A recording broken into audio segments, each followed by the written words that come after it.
Hold on. Was it the lady with the orange trousers? Exactly. Yeah. She gave it to me. I'll speak to her. Nice to meet you.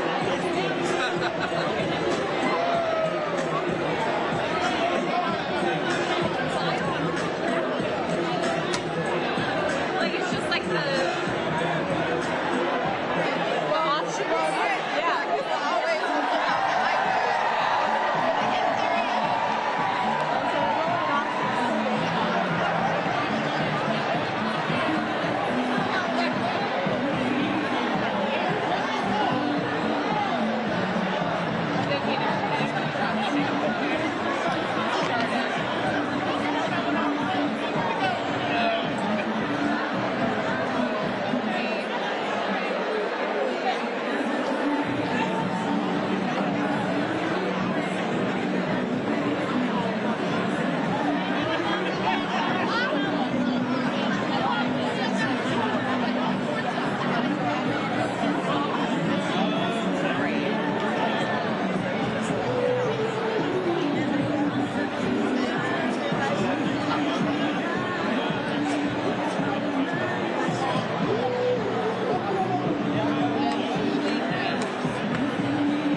Not that anybody cares.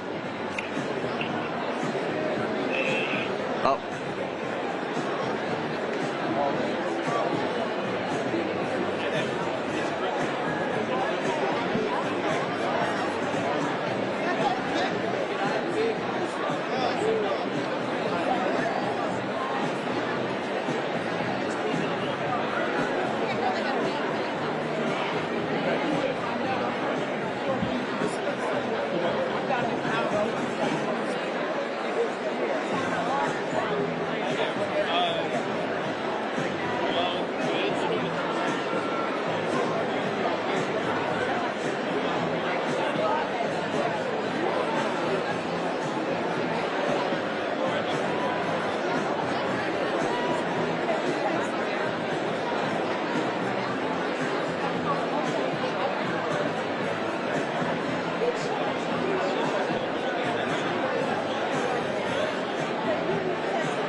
dark. Come on. Finally, I can see you crystal clear. Go ahead and sell me out and I'll lay your ship bare. See.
Distinguished guests, please take your seats. Distinguished guests, please take your seats.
Stomach, there's a pain. You walk in my direction, I go the other way.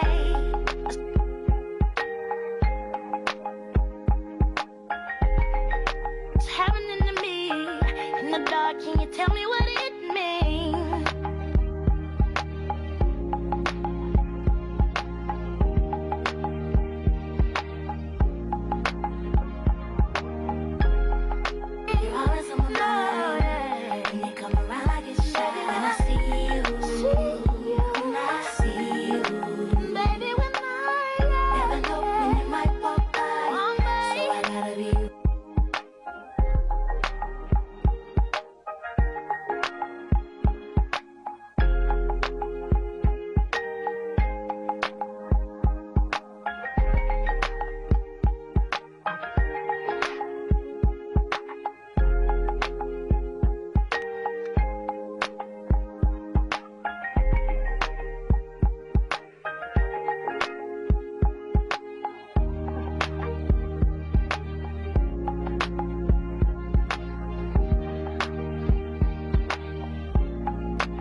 Distinguished guests, please take your seats. Distinguished guests, please take your seats.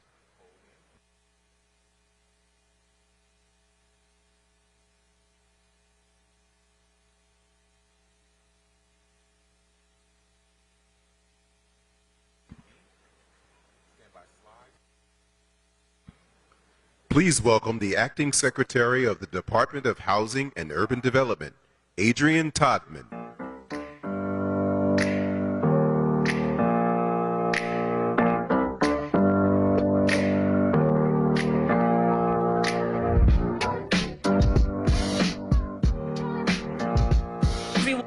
Hear me? All right, good afternoon, NAACP. It is good to be here with you this afternoon. You know, when I was a little girl, I used to love superhero movies. I loved watching Superman and Wonder Woman. They always made everything right at the end. I enjoyed seeing the good guys beat the bad guys, right over wrong, light over darkness. But then I grew up and became a grown woman. And I realized that superheroes, real superheroes, don't wear capes and have invisible airplanes. Heroes are the people like NAACP who fought for our rights and access to schools, access to better housing, and access to jobs. That's the work of real heroes. And it's this formidable organization that made it so that a young girl, a young Adrian, who was the first in her immediate family to go to college, to have the opportunity to stand here before you right now. You did that. So I want to thank you for helping my family and, quite frankly, generations of Black families across the country who are better off because of your work. And I want to thank President Johnson for continuing the fight. But look, here's what I know. I know you can't do this hero's work alone. I know that doing the right thing is a team sport. And I'm proud to be a member of a team, the Biden-Harris administration, that understands right from wrong and what needs to get done. And at HUD, we are doing our part. In just the past couple years, we've helped 250,000 Black families buy a home. We've helped thousands of Black families keep their homes when times got hard. We've provided down payment assistance to help folks who may not have family and friends to rely on. In fact, right here in this state, HUD's housing counseling team is serving as founding members for a new initiative with the goal of helping 25,000 Black families buy their home. And let's hear it for that. And we're seeing progress.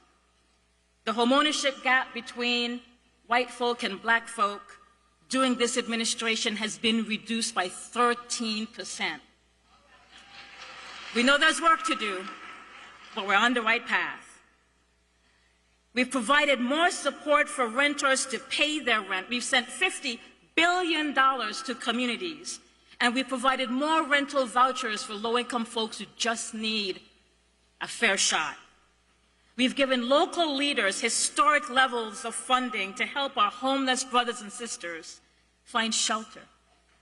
And I'm seeing our homeless numbers go down in different communities across the country, but I know we have work to do. We have work to do. Our grandparents, our sisters and brothers and cousins on the street need our help. HUD has provided millions of dollars to HBCUs to study and research ways that we can improve the housing condition of Black people across this country.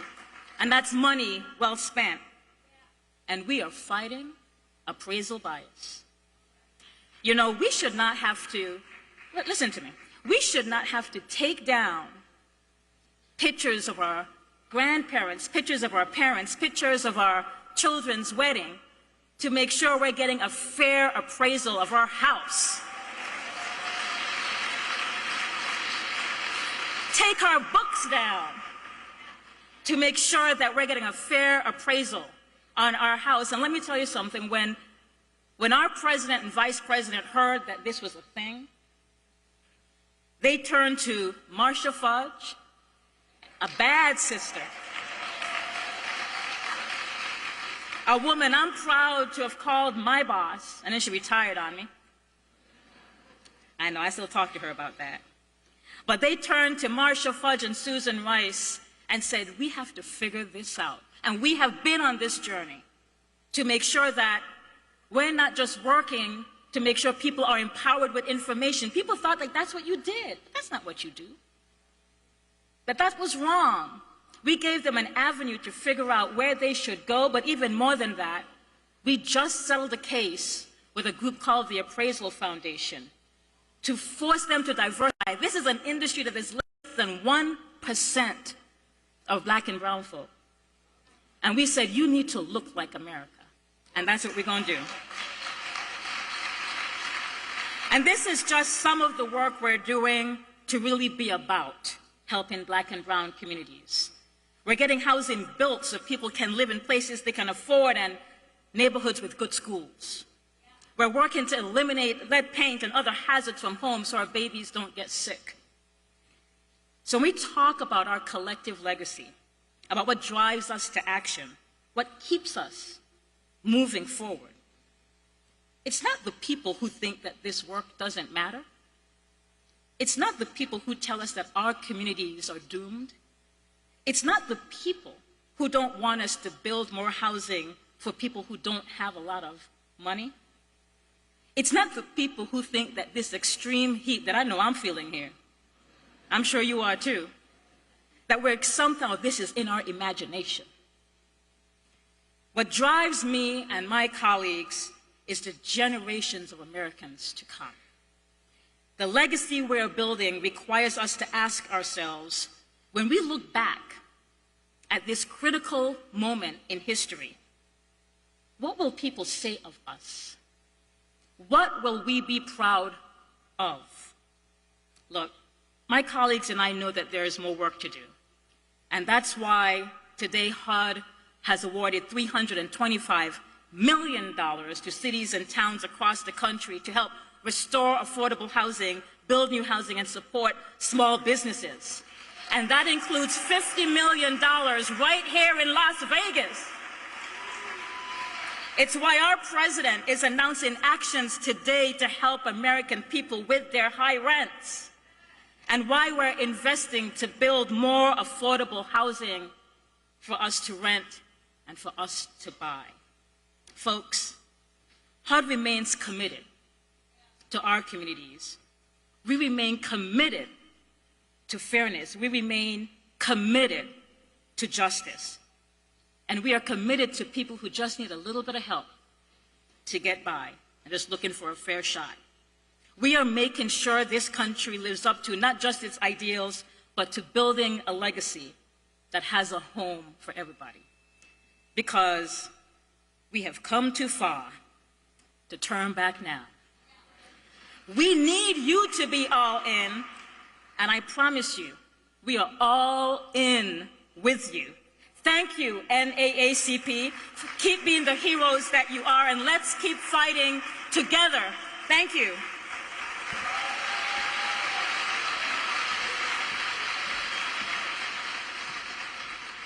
Welcome to the stage next. Please welcome Assistant Attorney General for the Civil Rights Division of the Department of Justice. Here's Kristen Clark.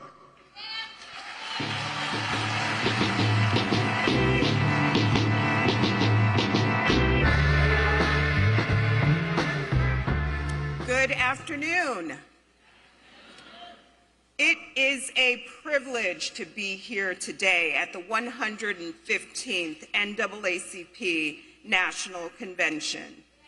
This convention's theme, All In, reminds us of the members of our movement who risked their lives and their freedom to advance the cause of justice. Thurgood Marshall narrowly escaped lynching. Dr. King assassinated. John Lewis beaten within an inch of his life. Medgar Edgars murdered. Countless others killed, beaten, and imprisoned. While I hope that none of us are ever asked to bear such risk, we should remember the sacrifices of those who came before us as we measure what all in means in today's fight for justice and what we must do to honor their legacy. We want to turn to some of the work that we are doing right now to honor that legacy at the U.S. Department of Justice.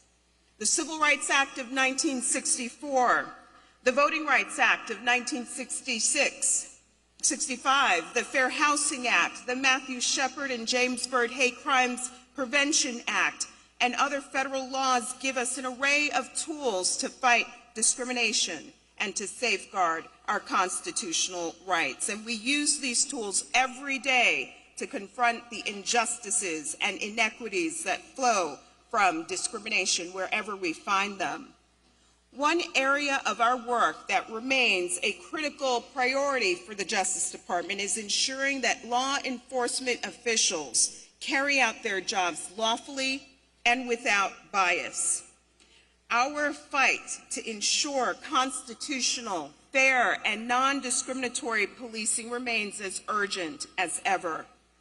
We have prosecuted officers who abused their power, including those tied to the tragic deaths of George Floyd in Minneapolis, Tyree Nichols in Memphis, and Breonna Taylor in Louisville.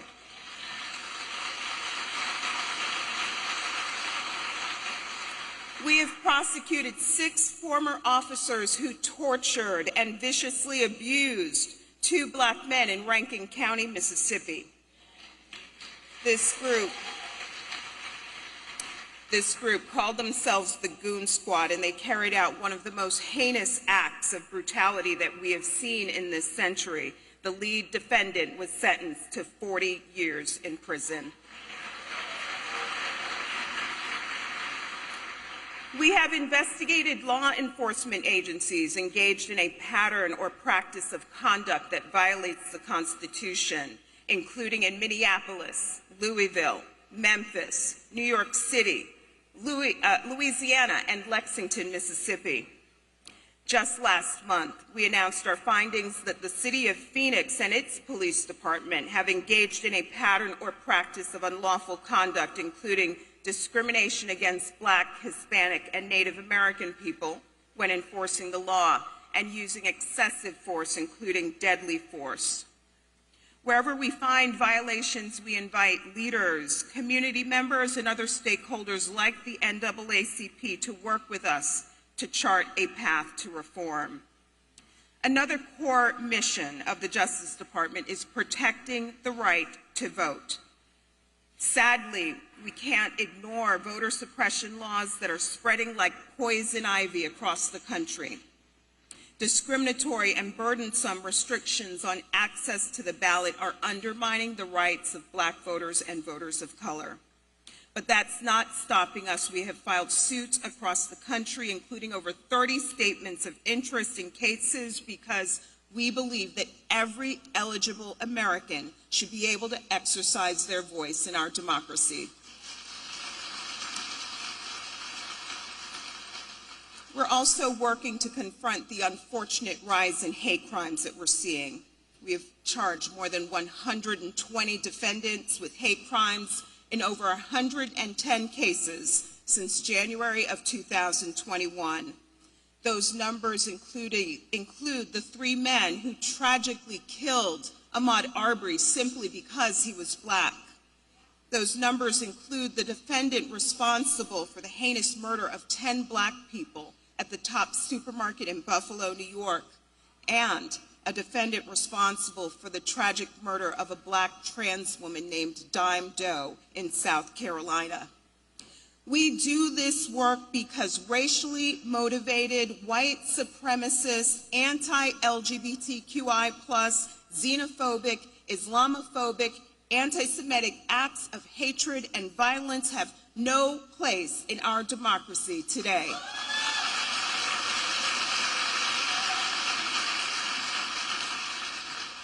We're also ramping up the fight for environmental justice. We know that climate change disproportionately affects communities of color. For example, in 2021, the EPA found that Black Americans are 34% more likely to live in areas with unacceptably high projected increases in childhood asthma diagnoses. We have launched multiple investigations to ensure that no one's ability to live a healthy life is dictated by their race or their zip code. Last May, we secured a groundbreaking settlement to ensure that the residents of Lowndes County, Alabama have access to safe and effective septic and wastewater management systems. Whether we are talking about lead-laced water, illegal dumping, or exposure to raw sewage, we cannot tolerate these injustices in our communities today. And we're working to ensure that the gateways to opportunity and the ability to amass generational wealth are open to all. And we're doing this by working to end modern-day redlining. Our Combating Redlining Initiative, launched with the leadership of Attorney General Merrick Garland, has brought more than $122 million in relief to communities all across the country. We're working to also address appraisal discrimination, which the Secretary just talked about a moment ago. Too many of our jails and prisons woefully mistreat incarcerated people, and we're also striving to end this. For example, in an investigation, we recently found that Parchman Prison in Mississippi failed to provide adequate mental health treatment, failed to take sufficient suicide prevention measures, subjected people to prolonged solitary confinement in egregious conditions, and more. We do this work because people do not surrender their rights at the jailhouse door. NAACP, this is just a small sample of our work. As I close, I want to note that through our efforts to protect civil rights, we recognize that an all-in fight for equality requires just that, all of us. Never has that been truer than it is right now. As one of the great founders of the NAACP once noted, W.E.B. Du Bois, now is the accepted time, not tomorrow, not some more convenient season. It is today that our best work can be done, and not some future day or future year. It is today that we fit ourselves for the greater usefulness of tomorrow. Today is the seed time. Now are the hours of work, and tomorrow comes the harvest.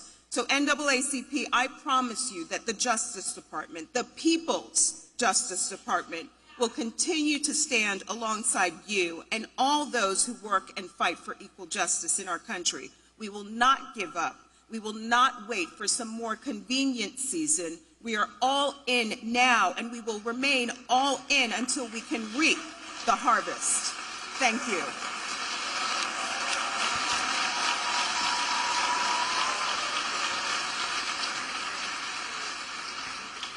Next is a senior advisor to the President of the United States.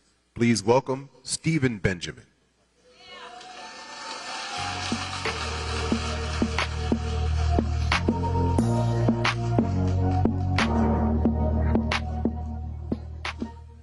That's some pretty cool walkout music, Congressman. I'm not sure what that was. I'm going to be very brief. I serve as senior advisor to the president. I run public engagement at the White House. But my first real title was as president of the Youth and College Division of the South Carolina NAACP.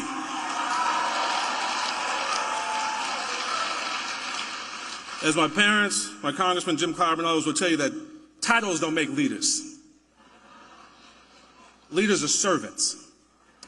When I think about, and I'm here honestly in my capacity, my friend Derek Johnson, who I met as a youth leader here, asked me to say some things on behalf of the incredible, diverse leadership that our president has assembled across the administration, but certainly at the White House.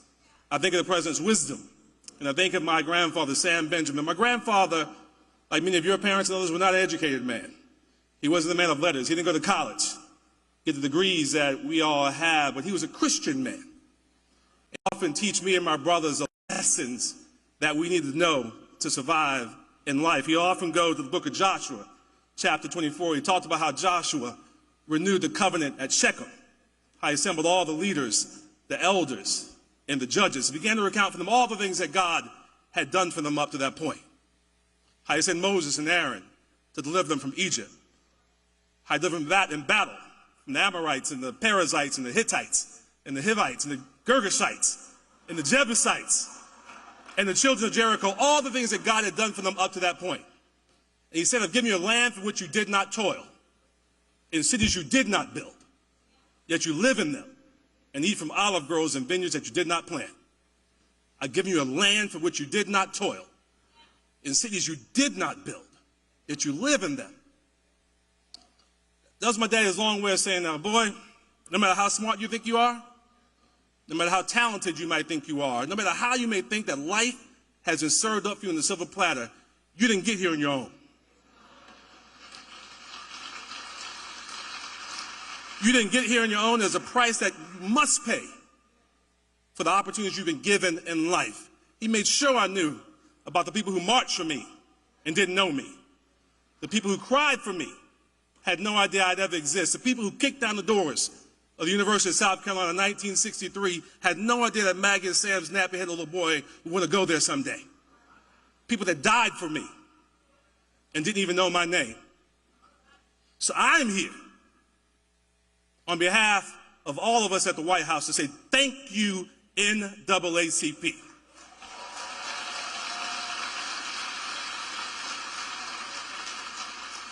Thank you for fighting the fight. Thank you for never stopping fighting the fight on behalf of all of us, paying our debt to the generations behind us and paying our debt forward for the generations yet unborn. Now, before I take my seat, I'm going to ask one more of my colleagues to come on out. Kareem Jean-Pierre. Kareem does an amazing job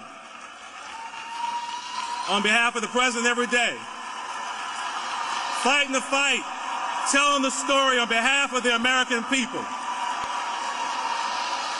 Wherever you are across the globe and you want to hear what's happening in the United States of America, if it's not president or vice president telling the story, it's Kareem Jean-Pierre. She's not going to say anything today. We're in a different mode, but I just want to make sure you see her up close and personal, fighting the fight. Thank you. God bless you.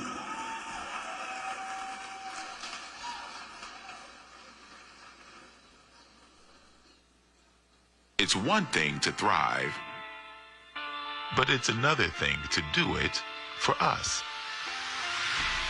What does it mean to be Black and thriving? It means basking in our culture, our unique influence, our rhythm of joy. It means celebrating our community, our alma maters, our villages of pride and excellence. It means taking center stage, painting the town black, setting the standard on what it takes to be bold, talented, and revered. It means putting Black America first. No need for beginner's luck. We've been doing this. For culture, for community. We stand in the gap. We stand firm in our contributions, past and present. We advocate. We represent. We recognize. And when we vote, we vote. And vote. And vote again to make democracy work for Black America. And we make that happen because of you, because of us, because of them. We make good happen for culture, for community.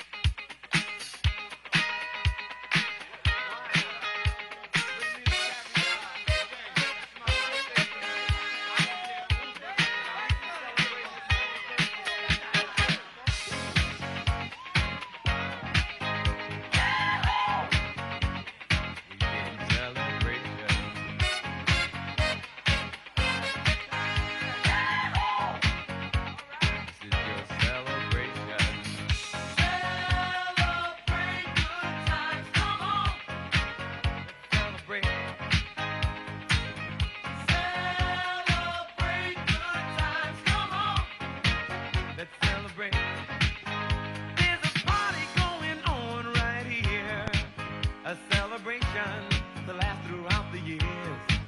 So bring your good times and your laughter too. We gon' celebrate.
Please welcome NAACP President and CEO, Derek Johnson.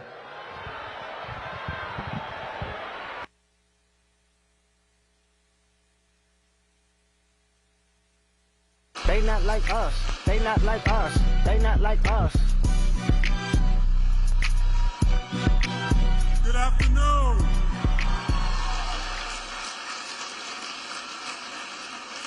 Good afternoon, NAACP.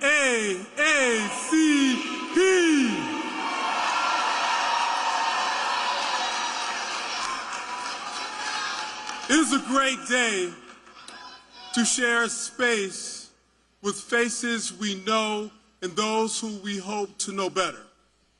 To our members, this convention is for you. From Arkansas to Alaska, the NAACP runs on people power because Black Americans know that our community is what carries us forward. To our friends at the National Bar Association, thank you for your decades of partnership and advocacy on behalf of the Black community in courthouses throughout the country.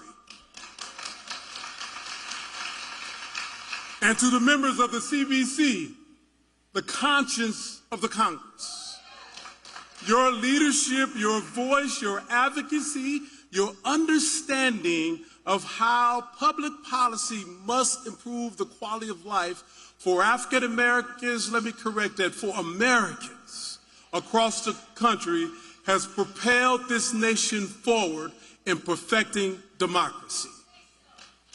4 years ago, the world was forced to bear witness to a reality that may have been new to them, but was all too familiar to us. The death of George Floyd was a tragedy that is all too familiar to the countless others that have ripped apart Black families, communities across the country. George Floyd was not the first. And if we don't get police reform, it will not be the last. I'm sad to say. While the world reckoned with the reality of racism because many of them woke up one day and realized racism actually existed, although it often manifested itself in the form of unspeakable violence against Black people, whether it was Emmett Till or the church bombing of the 4 little girls in Birmingham and countless other stories. This time, some said they were prepared to change course. Some made empty promises, but the NAACP and legal advocates like Ben Crump, we took action. In 2020, our community worked together to empower one another, reminding each other that we have the ability to determine our destiny. The black vote made a difference in 2020. And determined our destiny, we did, casting deciding ballots in the national, local, and state elections 4 years later. And there is much that has been accomplished by and for our community.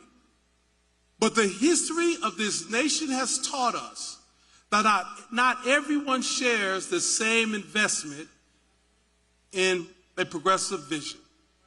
For some, the notion of progress is seen as a threat to the imbalance of power that has allowed them to prosper while others are left in peril. The rejection of collective advancement and achievement has created division, pitting community against community, breeding extremist ideology that leaves no room for compromise or conversation. After the abolishment of slavery, it was Jim Crow. After the Civil Rights Act, it was the war on drugs. After the election of the first black president, it was Make America Great Again. And now, after the racial reckoning that a black man lost his life, that all of us seen on social media platforms, on cable news, on broadcast news, the response is Project 2025. Over the past 4 years, we've worked to make education more equitable and accessible while widening the opportunity to increase economic output through organizing, advancing, and working with the current administration to cancel over $160 billion in student debt. Teachers, for the first time, qualify for home ownership or increasing the quality of the housing stock that they are able to get for their families. However, Project 2025 not only seeks to revert that progress, but to dismantle the Department of Education that provides a pathway to opportunity for all Americans. But the planned assault on education does not stop there. Project 2025 seeks to return back the rights to states. For those of us who live in the South, we know when the dog whistle of state rights, what it truly means.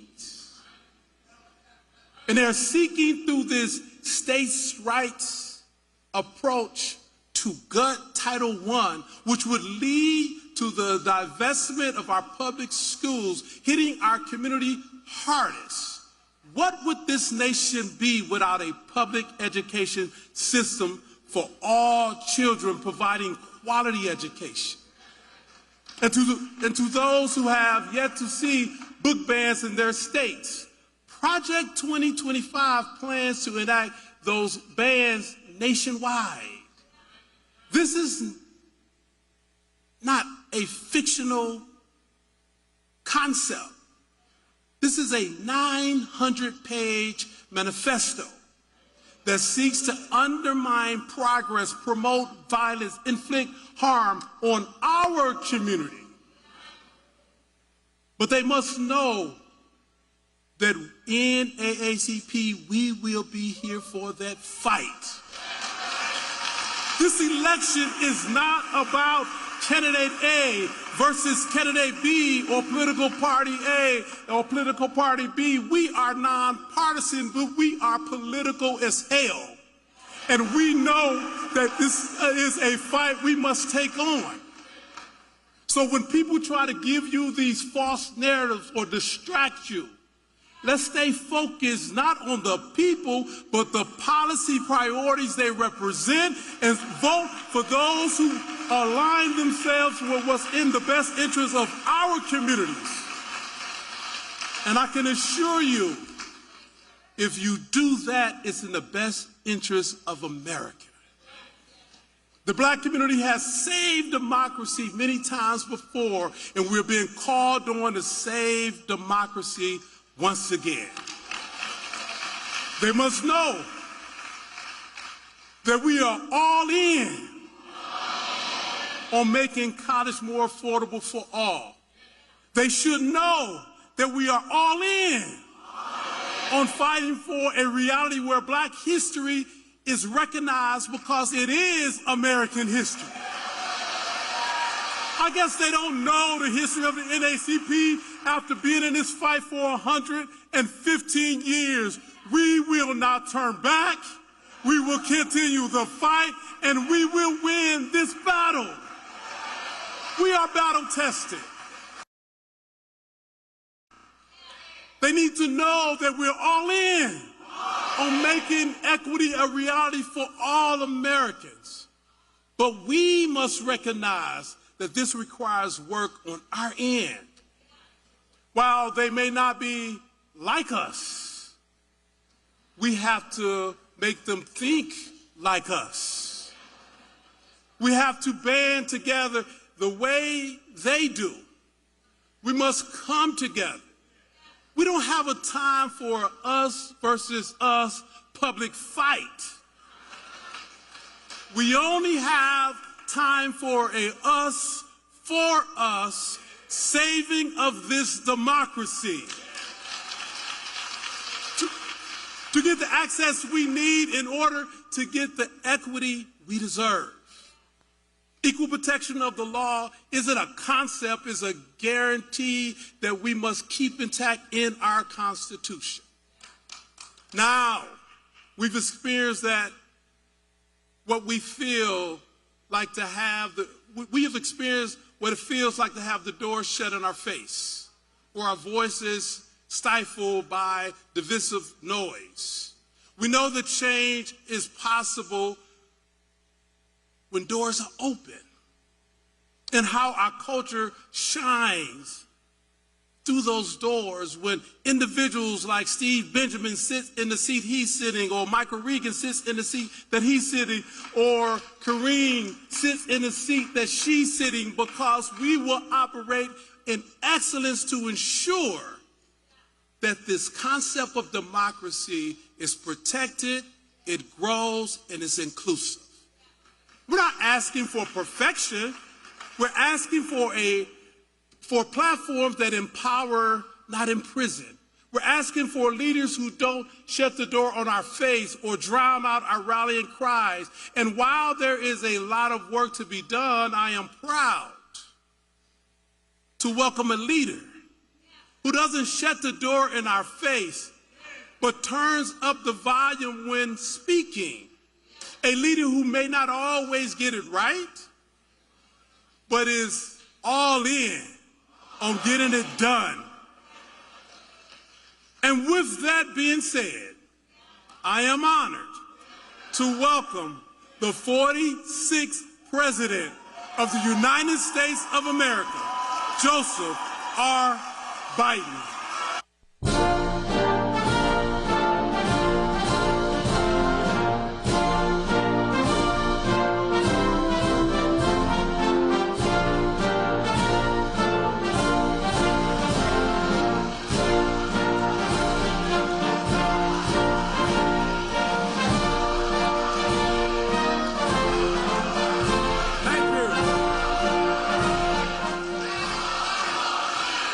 Thank you, thank you, thank you.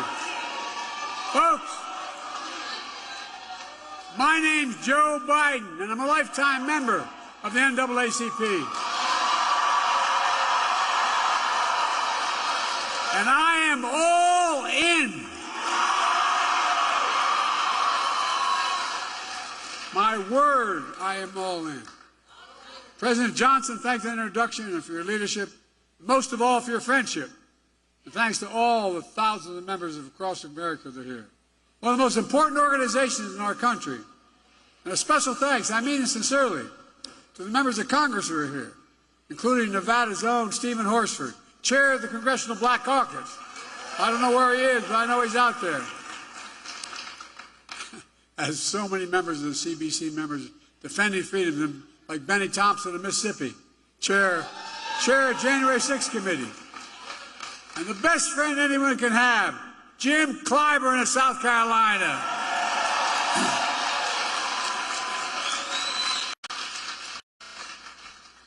In case you didn't notice, Jim turned it around for me in 2020. Look, in June of 1947, Harry Truman became the first president to speak at this convention. And he was remembered for a lot of things. With the help of the NAACP, he desegregated the military. He laid the groundwork for the civil rights agenda. And he built upon President Kennedy by that. President Johnson, who signed the Civil Rights Act of '64, 60 years ago. Harry Truman was president, who was often counted out, but he was also known for something else. The story goes, Truman said, if you want a friend in Washington, get a dog. Well, guess what? After the last couple of weeks, I know what he means. But that's why it's so good to have real friends. I'm not being solicitous. I have real friends. So many of you had my back, and I think I've had yours as well. And I will never forget it. Got a couple Delaware folks here still, and one of my best friends, when I was a lifeguard in the projects, he was, his nickname is Mouse. Mousy, there you are, pal. Ended up running longshoreman, and loyal as hell. I'm truly honored to be here, to meet at this tense moment in this country, and it is a tense moment. Just a few days after the assassination attempt on Donald Trump, we're grateful he was not seriously injured. We continue to pray for him and his family. It's time for an important conversation in this country. Our politics has gotten too heated. I've said in the Oval Office on Sunday night, as I made clear throughout my presidency, we all have a responsibility to lower the temperature and condemn violence in any form. You've got to remember, in America, we're not enemies, we're friends, we're neighbors, we're fellow Americans. Most importantly, we must fully and firmly reject not only political violence, but violence of any kind, period, no exceptions. We have to say with one voice that violence is not the answer. That's what we should rally around as a nation. That's the unity I'm talking about. Few organizations know that better than the NAACP. For the race riots in Springfield, Illinois in 1908, the NAACP was formed. That's what started it. You know the pain and the price of violence.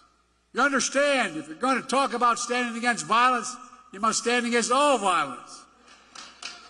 We must stand against violence perpetrated against presidential candidates in Pennsylvania. We must stand against all violence. The violence perpetrated against George Floyd in Minnesota. Against black veterans like police officers Eugene Goodman on January 6th. And black election workers like Ruby Freeman and Shane Moss in Atlanta. We have to stand against the violence and intimidation of white supremacy, the murder, innocent lives in that grocery store in Buffalo, New York when I went up there. Mother Emanuel Church in Charleston, South Carolina. We're standing against the violence that murdered children in Sandy Hook and Uvalde.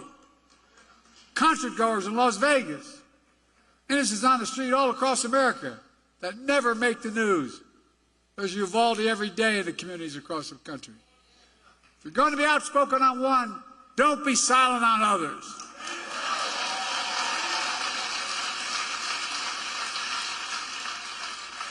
If we're going to speak about violence, we're going to speak about guns. More children in America die of a gunshot wound than any other reason. That's stunning and that is sick.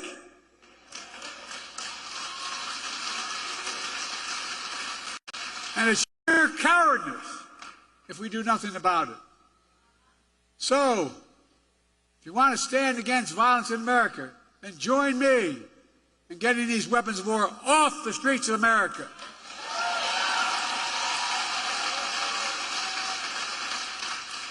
An AR-15 was used in the shooting of Donald Trump, just as it was an assault weapon that killed so many others, including children.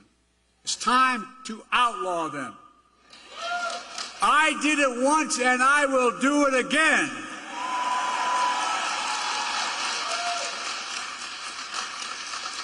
Now, just because we must lower the temperature in our politics and relate to violence, it doesn't mean we should stop telling the truth.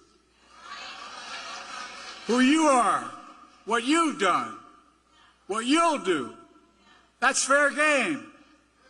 As Harry Truman said, I've never given anyone hell. I just told the truth and they thought it was hell. That's what I'm going to do. Well, here's the truth about why Donald Trump's presidency was hell for black America. He tried to repeal Obamacare to kick millions, I mean millions of black Americans off their health insurance. He had a $2 trillion tax cut that overwhelmingly benefited the super wealthy, the biggest corporations, and exploded the federal debt larger than any one president has in one term. He left no room for us to do what we should be doing. Invest in things that affect people's lives, like child care, elder care, and so much more, that grow the economy and help people. His mismanagement of the pandemic was especially devastating to black communities. Oh, I know, because in other countries, other communities of color. That economic crisis drove up black unemployment, decimated small black businesses, and you peacefully protested George Floyd's murder. Donald Trump called for the National Guard to go after you. What in the hell's the matter with this man? No, I'm serious. Go figure. From a guy who spread the birthism lie against Barack Obama, saying he wasn't born in America and he wasn't a U.S. citizen. Of course, here's what he thinks of black jobs. I love his phrase, black jobs. It tells a lot about the man and about his character. Folks, I know what a black job is. It's a vice president of the United States.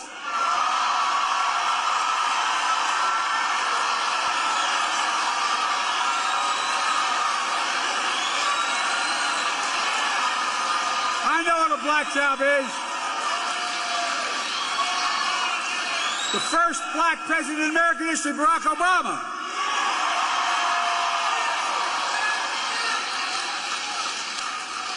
I was vice president to Barack, and she is my vice president. I nominated the first black Secretary of Defense in American history.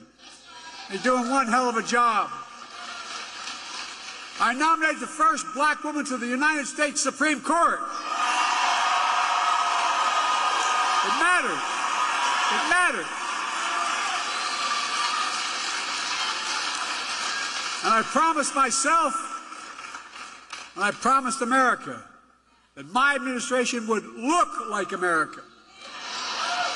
And I'm proud that we have the most diverse administration in all of history that taps into the full talents of our nation.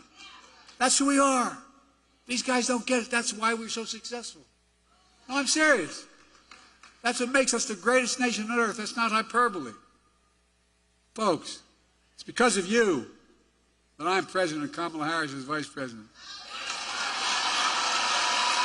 And by the way, she's not only a great vice president, she could be president of the United States.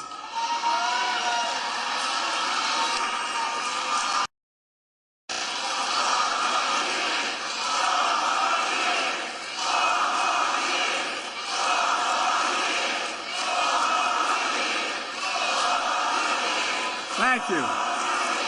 With the help of the NAACP, the black elected members in the Congress, we've gotten so much done. Seriously. Presidential historian said we've gotten more done of consequence than any president since Franklin Roosevelt. Just think about where the black community was when I came into office. Think about how far the black community has come.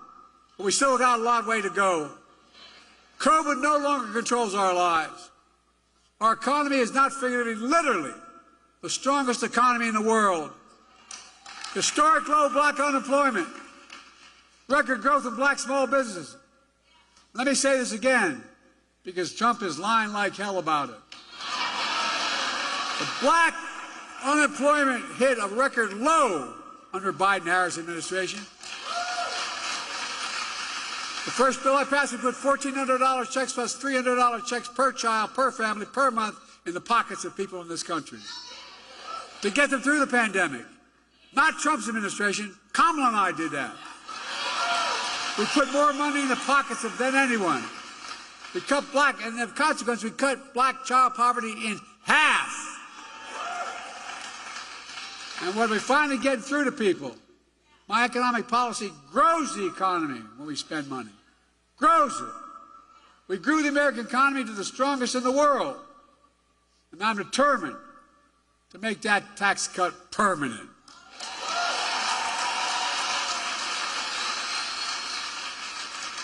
No child should ever go hungry in America. And by the way, all the data shows they can't let them tell us we drive up deficits. They drive up deficits, folks. When you have child care, guess what? Mom or dad can work. And the child can be safe. We're connecting black neighborhoods that were cut off with old highways and disinvestment decades ago. My city, Wilmington, Delaware. I-95 runs up through what used to be the black community, divided it. 6 lanes wide. We're going to make sure that the states want it. We're going to be able to pave over at the top of that and still have the highway. Connecting neighborhoods. We're removing, which is costly, every poisonous lead pipe in a house in America so every child can drink clean water without fear of brain damage. We're delivering high-speed and affordable broadband. No child should have to sit out in the parking lot with their moms in front of a McDonald's so they can get online to do their homework. And because of you, we're not only protecting Obamacare, you allowed me to increase it, making health care more affordable. We're putting, and by the way, more than it's ever been, millions of African Americans now have health care because of what we've done. We're putting home ownership within reach. How do you generate generational wealth, no matter what community you're from? I know how we did it when everything got stuck in Scranton and we no jobs. Moved to Delaware. Dad worked like hell so he could get down payment to buy a small house. That's how you build equity. As small as a 3-bedroom split-level home with 4 kids and a grandpa living with us. But it was a home, and he was able to build some equity. Look, we're making the most significant investment in climate ever in all of history.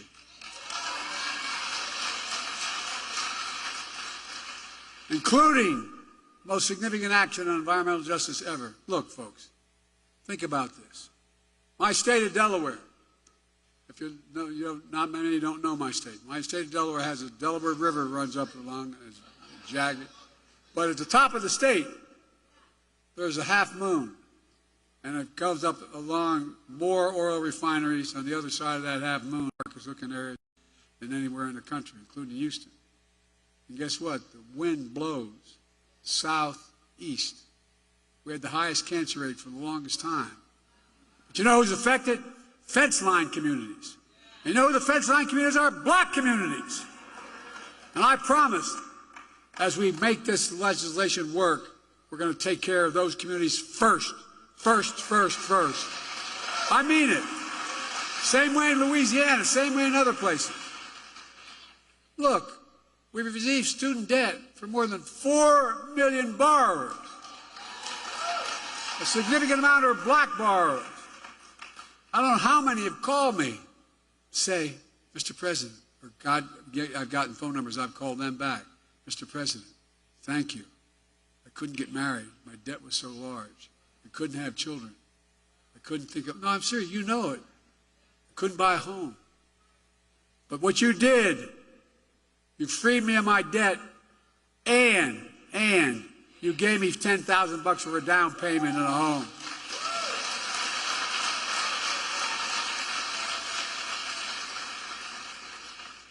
And this project, 2024, 2025, Trump's deal, you know, he talks about education. HBCUs are as good as any other university. Guess what the problem is? Oh, I'm serious. Not a joke. And Kamala and I have a constant fight. She says Howard's the best. I said Delaware State's the best. But that's where I got my start. But my point is this. They don't have the endowment. So what are the jobs of the future? The high-tech jobs of the future. You're going to pay a lot of money. They don't have the money for the laboratories. They don't have the money for all that material.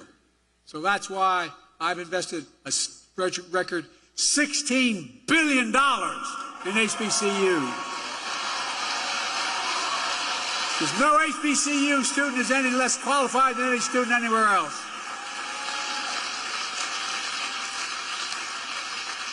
And by the way, we're making sure that no one goes to jail for the mere use or possession of marijuana. The record should be expunged. It holds them back. All told, because of you, we're making the most significant investments in Black America ever in all of history. We're seeing the results. The racial wealth gap is the lowest it's been in 20 years. Inflation is down in 3 years and coming down further, and we're going to have, as they say, a soft landing. Folks, you're going to see us grow faster and faster. That's not just my view. It's the view of 16 Nobel Prize-winning economists who put out a statement looking at my economic plan and Trump's. They said, my plan will continue to lower inflation, continue to grow the economy. Prices are falling for cars, appliances, and groceries. We're going to keep corporate greed at bay. But here's the thing, what it said about Trump. They said, his policies will cause a recession. No, by the way, these are not a Democratic outfit. 16 Nobel laureates. Look, and I come from the corporate state of the world, Delaware. I know how they work. There's more corporations incorporated in my state than any state in America, all combined. But that's what? We have to deal with corporate greed now. No, it is. Corporate profits are double since the pandemic. And they keep bringing prices down. We have to bring prices down further. Look, folks, the idea that corporate-owned housing is able to raise your rent $300-400 a month or something, under what I'm about to announce, they can't raise it more than $55.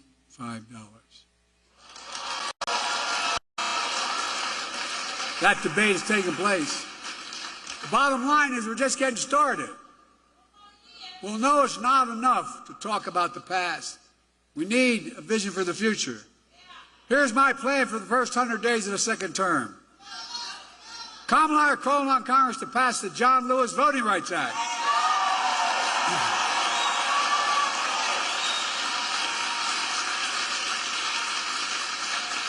I did all that I was constantly able to do with executive authority, but we need the act. And we need to pass the Freedom to Vote Act. And I'll sign them both into law immediately. And guess what? Come hell or high water, we're going to restore Roe v. Wade as the law of the land.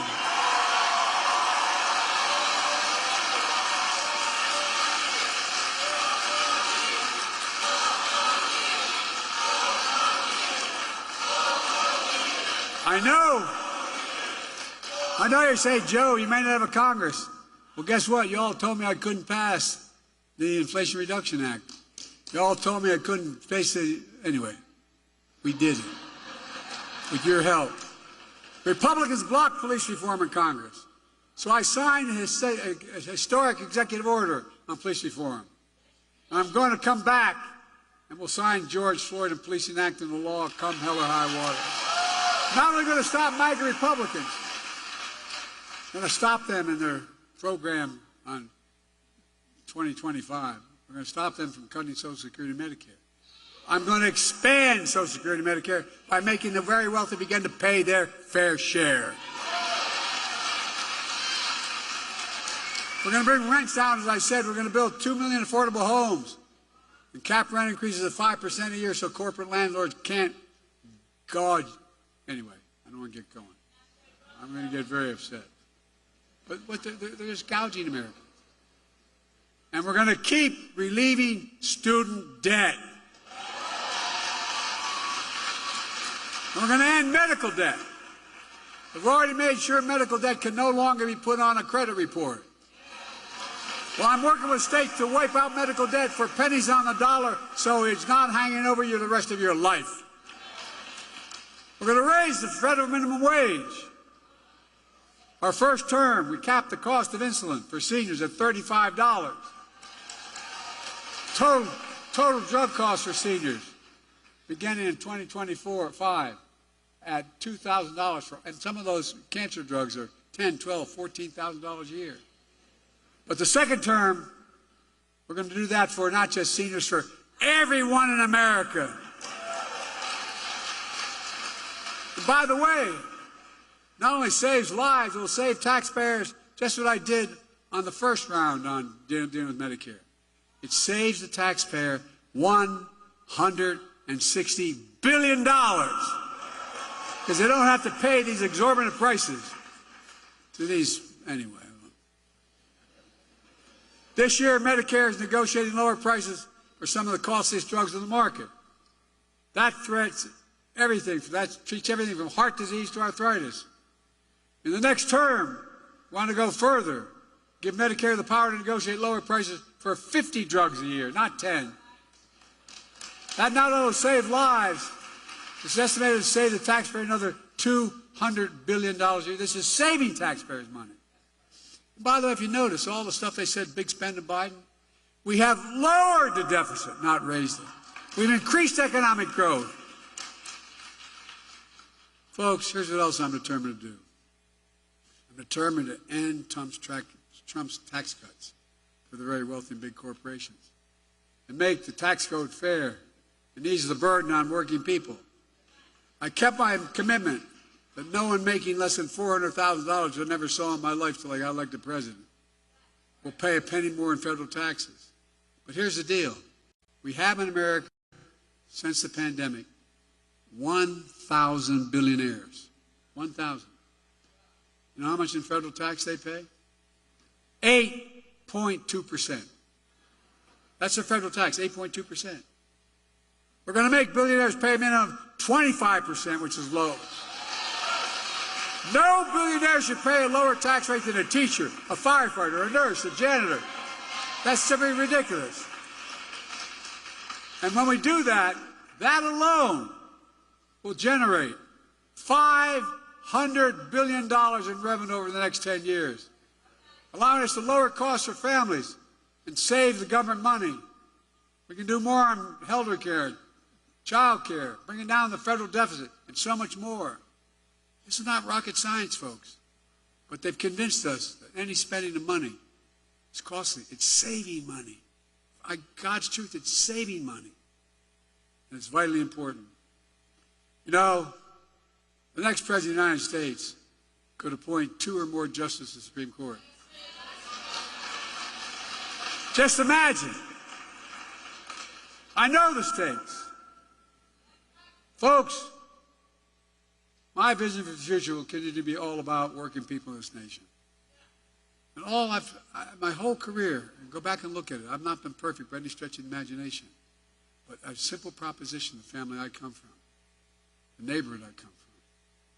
Everybody deserves a shot, just a shot, no guarantee. Give hate no safe harbor. Leave no one behind. That's a stark contrast to my predecessor and the mega officials. They'll do everything, undo everything the NAACP stands for. But now they're trying to deny it. They're lying about their Project 2025. They want to deny you freedom, the freedom of the vote, have your vote counted. They'd impose a nationwide ban on abortion. His new vice president, if you ever have any doubt, man, just take a look at what he's been saying. They want to prosecute political enemies. They want to cut Social Security and Medicare, rip away protection from millions of pre-existing conditions, over 400 million people. Stop Medicare from negotiating lower prescription drug prices, risking people's lives, costing the government more money. They'd eliminate the Department of Education. No, you ought to read it. saying it's a state issue. Give me a break, a state. We know how well we did with the states. It would cut school lunches, eliminate the Head Start program for lower-income children, that allow employees to stop paying overtime, employers to stop paying, catch this one, to stop paying overtime to hourly workers. They're such good people. But give the very wealthy and big corporations a new tax cut.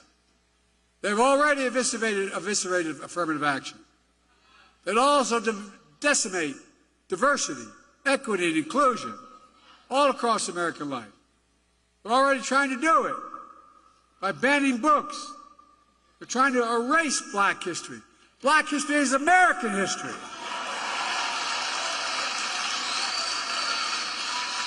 Folks, I'm not being dramatic here. We cannot let that happen. That's why it's so important to me, it was so important to me, to make Juneteenth a federal holiday. They can't erase it. Now, people are going to know what happened on Juneteenth. That's why I made federal lynching a federal hate crime in Emmett Till's memory, and that's where you've been reminded. Remember what they're trying to do? As well as establish national monuments for Mamie and Emmett Till, and so much more. So there's no doubt about what's happening. Look, folks, as I said before, we know black history is American history. It's as simple as that. Let me close with this. I've been young, and now I'm old. Yet I have not seen the righteous forsaken.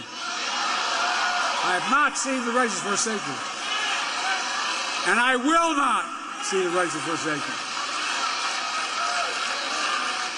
Hopefully, with age, I've demonstrated a little bit of wisdom. Here's what I do know. I know how to tell the truth. I know right from wrong. I know how to do this job. And I know the good Lord hasn't brought us this far to leave us now. There's more work to do. This is the moment to be engaged. The work you're doing to recruit hundreds of thousands of volunteers, move millions of people to make their voices heard, may well determine America's future for decades to come. And folks, that's important. We must all be defenders for freedom, justice, equality, and the bedrock of democracy. And there's been no more important voice in that truth than the voices of the black community. I mean it. And when Americans fail to live up to what we say we believe, you don't give up hope, nor do I. We've always loved this country, even when it has not loved us back. We worked hard as hell. Just think about it. Our children, your children, and grandchildren. Ask yourself, what America do you want to leave them? My answer is an America of hope, fairness, opportunity, possibilities. Look, I spent more time with Xi Jinping of China than any other world leader has. I was with him in China on the steps of the mountains. And he looked at me and he said, "Can you define America for me?" I said, "God's truth." I said, "It's recorded." I said, "Yes, in one word, America. Possibilities. Nothing is beyond our capacity. America, where it's full of promises available to everybody. America, where racism and violence are no longer the ghost that have too long haunted the nation. Folks, this is about you and your families and everything the NAACP has stood for generations. Freedom, democracy, America. Always marching, always believing, always keeping the faith. We're going to do this. So let me ask you, are you all in? Because I'm all in. We just have to remember who we are. We are the United States of America, and there's nothing beyond our capacity when we do it together. And let's stay together. God bless you all, and may God protect our troops.